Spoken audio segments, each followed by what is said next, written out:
কখনো কখনো আমি ভাবি এই যে খাবার দাবার ব্যাপারটা কে যে বের করেছিল। সকাল থেকে রাত্র অবধি শুধু রান্না করো, খাও আর ধোও, ব্যাস একই কাজ, রোজ একই ডিউটি, তাই না? কখনো কখনো জানো তো আমার কিন্তু একেবারেই ভালো লাগে না। তার মধ্যে এই গরমের মধ্যে রান্না বাড়ার ব্যাপারটা এতটাই কষ্টকর যে কি বলবো। যাই হোক, করতে তো হবেই, তাই না? ঠিক বললাম তো?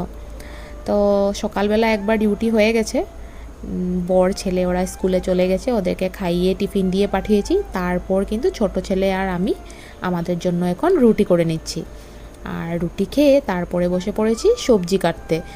আর আজকে হলো একাদশী, আর একাদশীতে তো আমার বর দুপুরবেলা খাবে না ভাত, তো তা ওর জন্য আমি সাবুর খিচুড়ি করব। তার জন্য সবজিটা কেটে রেডি করে রেখেছি, সেটা আমি স্নান করে এসেই বানাবো।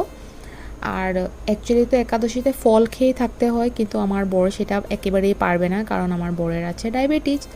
আর ফল ভরপেট খাওয়া কিন্তু বরের জন্য একেবারেই ঠিক নয়। আর আমি মানি যে নিয়ম থেকেই শরীর বেশি বড়, তাই না? ঠিক বললাম তো? তো সেই আর কি। তো বরের জন্য পরে স্নান করে এসে বানাবো সাবুর খিচুড়িটা, তার আগে আমি আমাদের জন্য রান্নাটা করে নিচ্ছি। আর আমাদের জন্য ভাত আর ডালটা নামিয়ে, আর যেহেতু আমি আর দুই ছেলেই খাবো আজকে, বর তো খাবে না, তার জন্য কিন্তু সিম্পলভাবেই রান্না করেছি, ডাল ভাত ভাজা।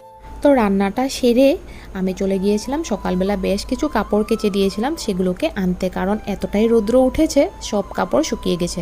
তো তার জন্য স্নানের আগেই কাপড়গুলো তুলে নিলাম। তারপর স্নান সেরে এসে ঝটপট বরের জন্য কিন্তু আগে খাবারটা বানিয়ে নিয়েছি, কারণ অনেকটাই লেট হয়ে গেছে। তারপরেই আমি গিয়েছি সিঁদুরটা পরতে। তো চলো, ভিডিওটি আজকের এই পর্যন্তই। আবারও দেখা হবে পরবর্তী কোনো ভিডিওর মাধ্যমে। আর ভিডিওটি তোমাদের কেমন লাগলো অবশ্যই কিন্তু জানিও। এখন আসি।